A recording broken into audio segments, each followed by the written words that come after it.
Hello, hi everyone, চলে এসেছি new একটা ভিডিও নিয়ে। তো তোমরা দেখেই বুঝতে পারছো এটা কিসের ভিডিও। এক গাদা বাজি কিনে নিয়ে এসেছে আমার হাজবেন্ড। এবার ওই বাজিগুলোকে রোদ খাওয়ানোর জন্য সেই ওপরে তুলে দিয়ে আমি বললাম ছাদের মধ্যে রোদটা খাওয়ালে বেশি ভালো হয়। না, উনি বারবার ওঠানামা করবে না বলে নিচে নিচে এসে সব বাজিগুলো এখন সাজানো হচ্ছে।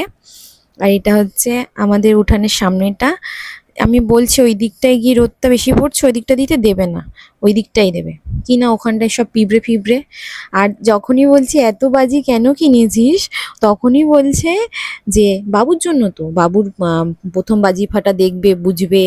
আমি বলছি বাবু তো আগের বছরও বুঝতে পারলো না, এবছরও সেরকম বুঝতে পারবে না, তুই তো আগের বছরও অনেক বাজি কিনেছিলিস। বলছে হ্যাঁ বাবুর জন্যই তো কিনি। মানে ও আমার বাবুর নাম করে করে এত বাজি নিয়ে আসে প্রতিবার, নিয়ে এসে মানে